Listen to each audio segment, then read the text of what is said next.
ఏం చేస్తున్నావయ్యా పొంగులేటి శ్రీనివాసరెడ్డి, మొత్తం ఆగమాగం ఉందట కదా డిపార్ట్మెంట్ నీ శాఖ.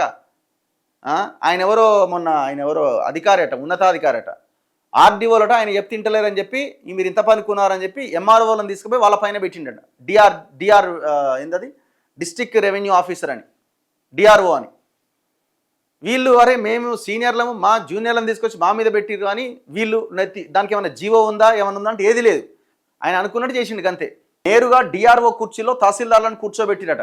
క్యాడర్ లేదట, సీనియారిటీ లేదట, ఏది లేదట. మరి ఏం నడుస్తుంది ఇక్కడ? ఇది మొత్తం పొంగులేటి చేతిలో ఉన్న వ్యవహారం ఇది. అంటే మొత్తం వాళ్ళకి అప్పచెప్పినా ఆయన మీ బ్యాచ్ ఏమైనా ఒక బ్యాచ్ తిరుగుతుంది ఆయనలా.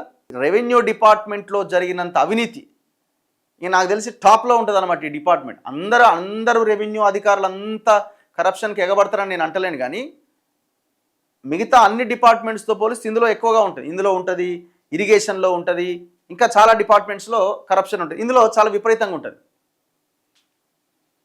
అందుకే పైసలు ఎక్కువ ఆడుతుంటాయి కదా, ఎంతైనా ఖర్చు పెట్టడానికి రెడీ అవుతారు. ఏ పోస్టింగ్ ప్రమోషన్కైనా లేకపోతే ట్రాన్స్ఫర్కైనా దేనికైనా.